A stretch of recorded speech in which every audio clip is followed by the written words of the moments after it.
Hi, listener and viewer. So, well, this is for my geology's Unity. And I had an idea. I've had it before, to be honest, but yeah, I felt like doing a video about it. And what it is why are you running? Why are you running? Yeah. So that is the question, because so many people are running away from their emotions, particularly the negative emotions, but not necessarily just that. And there's different ways they might do it. Suppose you feel guilty, right? Suppose you feel like you could have done more work, or you're not working hard enough, or you're not working well enough. It's not good enough in some respect, right? This is something, some respect, you feel like you're not good enough. And like, you might feel guilty for not doing enough work. So you feel guilty, you feel terrible, and then you're trying to get away from that feeling. And so you do the work that you feel guilty for not doing. But really, you're actually running away from that feeling. You're not actually confronting and sitting with the guilt, which is a wounded part of you, in a sense. And you're not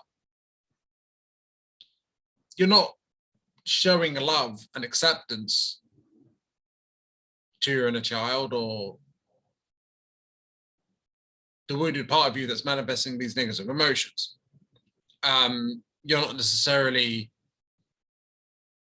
cradling the baby that's crying, right? What you're doing is like, no, I can't deal with this. No, running away, right? But then, I mean, there's another strategy. This is something what I did instead, because my coping strategy wasn't so much on doing what I was told. At a certain point, it was escapism instead, which was, I won't do the work that I feel guilty for not doing, and I'll just distract myself from how I feel about that by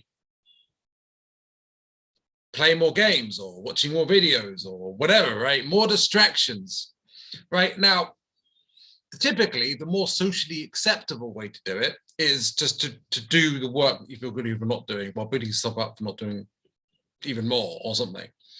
And that's just about getting work done. It could be about anything, right? It's like the guilt comes up and you about something in particular, and it's like run away from it by doing what it tells you to do, which is a kind of treadmill that never ends, or you run away from it by denying and rejecting it. Either way, it doesn't really work, right? You're running. You're the seeker that runs and runs and runs. But why are you running? Like, the abundance and infinity and love is with you already, right? Now, this is something that Neville Goddard talks about, and others, this idea that instead of viewing what you want as this separate thing in the future that you'll get to, view it as something where you are at there now. It's there now. You already have it. You already are it, right? Because that's how it is, actually. We have this sense of separation, but we're connected to infinite source. We are infinite source. And the thing that you're running and seeking to get, you already have. But at the same time, it won't be experienced by you as long as you believe that you don't have it. Because the belief that you don't have it, in a sense, is why you don't have it, or at least why you experience not having it. Because the not having is an illusion. The negative is kind of an illusion, as the positive is. You understand what having, or you understand something by its opposite. That's duality. But then you can come to non-duality, where all the things are one holistically together. and you're part of that. You are it, right? So it doesn't matter what it is, really. That it could be guilt, it could be fear, that you're afraid of something go wrong and you have to like get an outcome. You're attached to an outcome and you want that because you're afraid. It could be anger. You want to hurt someone or something because you feel that you have to stand up for yourself or something.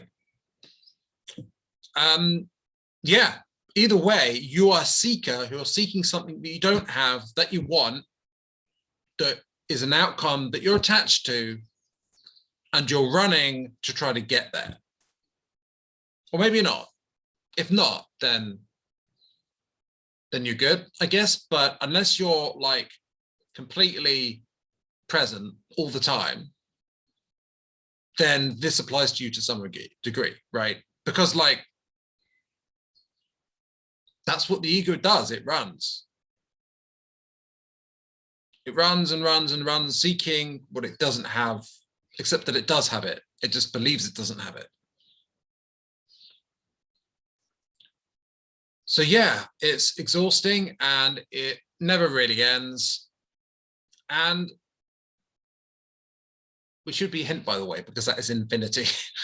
You're just dragging out the whole process. And you are infinite already. So yeah, dwell in the abundance that you are. Dwell in the, well, if you want to, that is. Dwell in the infinity that you are. Dwell in the love that you are. Dwell in